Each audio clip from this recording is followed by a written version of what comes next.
Hello, welcome to my channel. I wanted to talk about friendships in terms of equal investment. People don't often think about this, but in a relationship, whether it's a friendship or marriage or partnership, there will be what we call investment.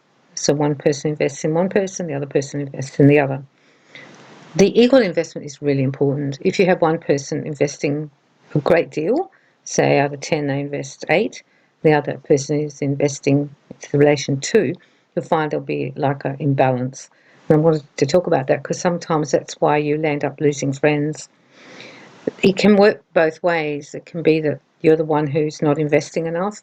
Perhaps you're in a friendship and the other person's doing pretty much everything for you and you take them for granted and they just get tired of it and walk.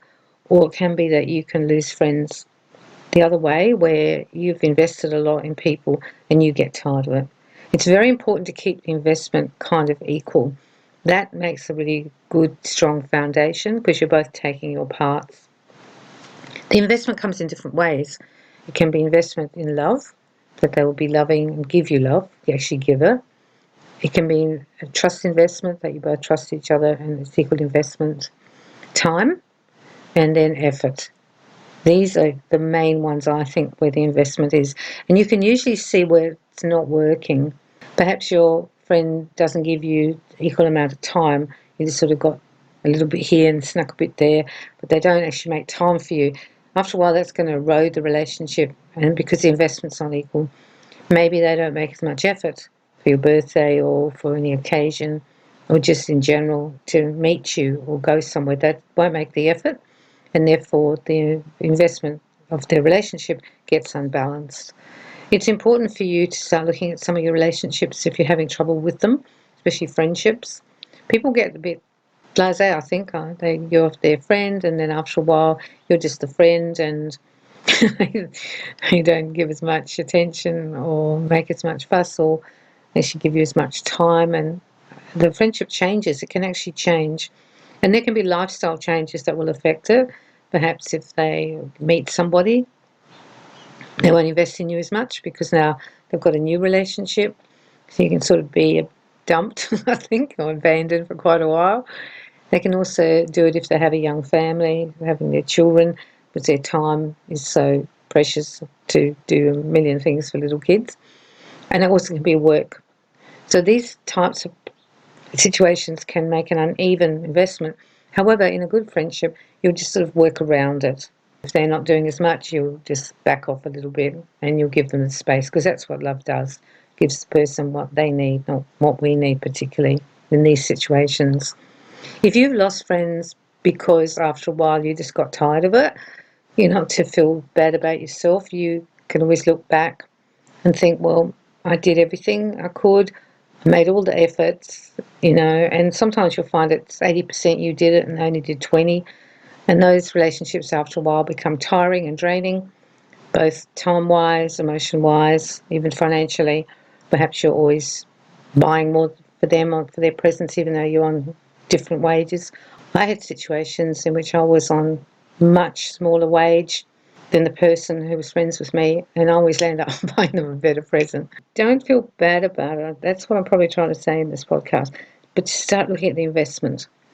You can maybe have a friendship in which you can talk about it.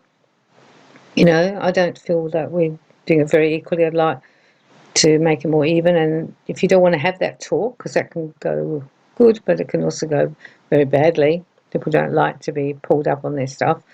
You can just pull back.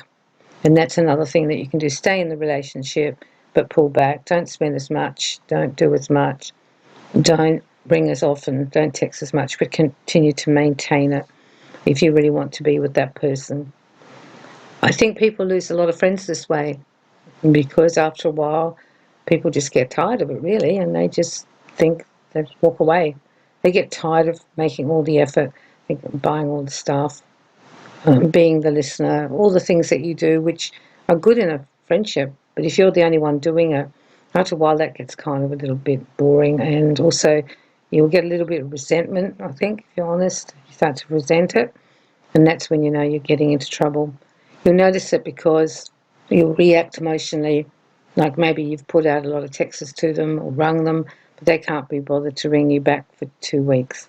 You're going to get really resentful about that because you know that's not really how your relationship works with them. It's an okay relationship for an acquaintance, or maybe you've got a setup like that. It's about the equalness. We'll have friends on different levels too.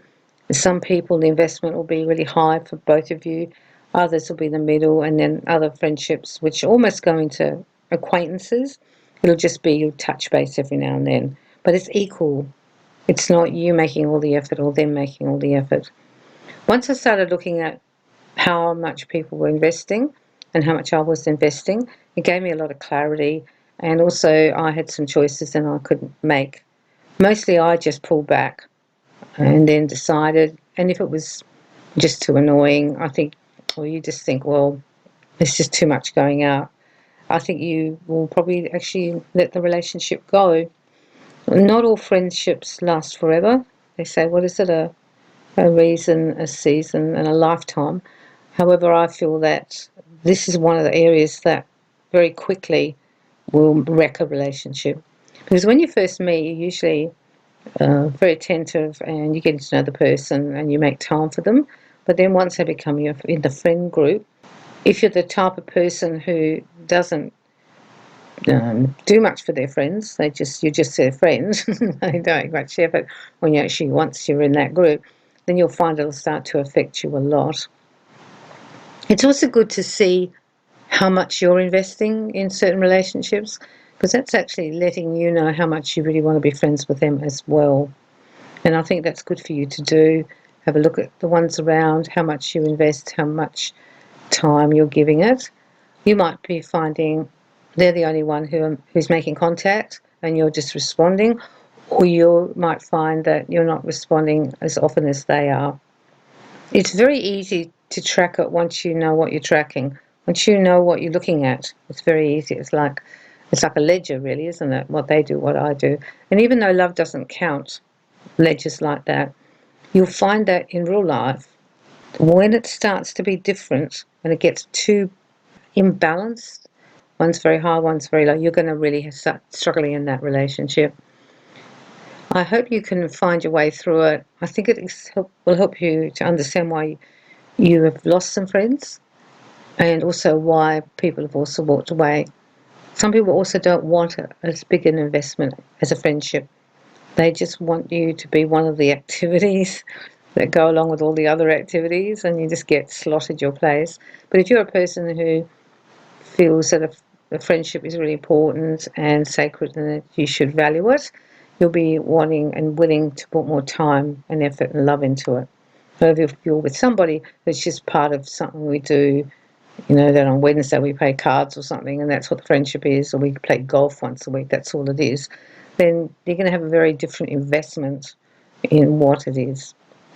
I found when I started to look at my relationships in this way, it also made sense to me why I was feeling like I was feeling, and perhaps why they were feeling like the way they were feeling. And I think that's good for you to actually see it from 2 points of view, from your point of view and their point of view.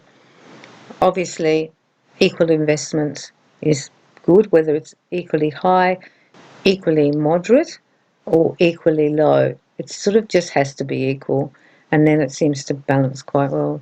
I hope you can look at your friendships now in a different light and start to understand why some of them lost, really, why they didn't work.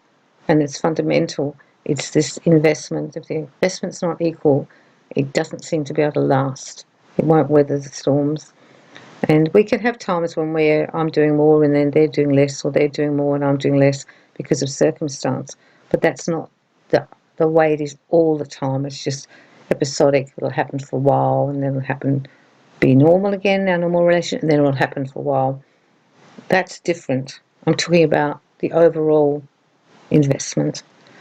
Enjoy looking at your relationships as investment. And also, I've done some other podcasts on my channels about investment in terms of in your relationship with a partnership or a marriage. You'll find that really interesting. And family investment, have a look at that. Who invests in you and the family, and who do you invest in the family? And that will give you a clear picture of that too.